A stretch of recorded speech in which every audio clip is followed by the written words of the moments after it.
esse livro aqui, que é o Cinema Orly, é uma espécie de narrativa autoficcional em que o narrador vai contando as aventuras dele nos cinemas pornográficos do centro da cidade. A gente se depara com uma narrativa muito impressionante desses espaços, um tanto quanto clandestinos, frequentados especialmente por um público gay masculino.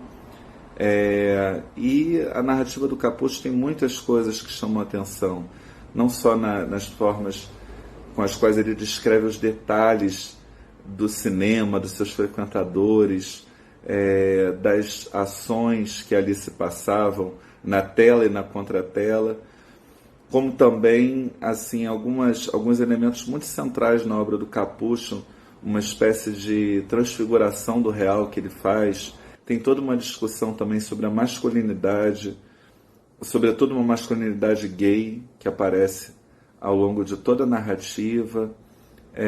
Também tem uma mistura muito particular entre o sagrado e o profano, entre o promíscuo e o sublime, entre uma espécie de ambiente grotesco e ao mesmo tempo idealizado.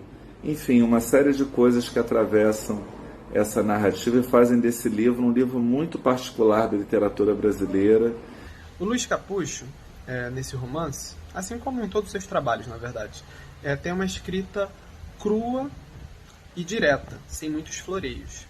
E isso faz com que a gente dê um mergulho mais profundo dentro das experiências desses personagens que, principalmente na década de 90, precisavam se manter ocultas.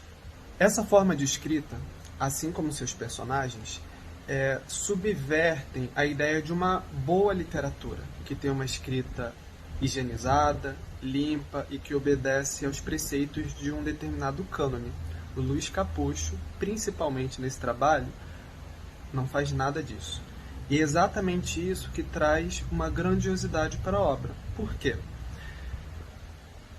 Porque nesse romance, Luiz Capucho, tanto com os personagens, como com sua escrita, como com a temática, traz certa originalidade, porque ele narra sobre indivíduos que até então não haviam tido espaço para serem narrados dentro da literatura brasileira da forma como o Luiz Capucho narrou. O Luiz tem uma maneira muito particular de dar às coisas ordinárias um sentido quase que espiritual. A maneira como ele descreve as paisagens, ele desloca o nosso olhar para aquilo que talvez não dessemos importância. E a luz que ele lança sobre essas coisas é uma luz que ela não apenas ilumina, mas ela transforma e revela a áurea sublime de algo que, por outro aspecto, pudesse soar repugnante. É uma obra-prima e o que mais me alegra nesse livro, o que mais me deixa assim encabulada, é como ele aproxima o bem do mal, né? O sagrado do profano.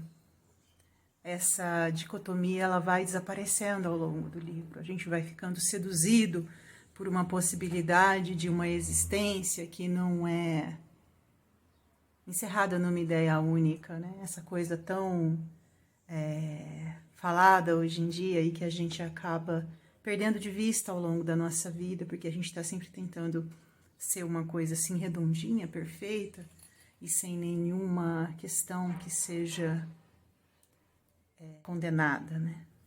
E aí o livro ele encanta por isso, assim, pelo menos de onde eu vejo, assim, ele encanta porque ele apresenta pra gente esse encontro dessas duas coisas, né?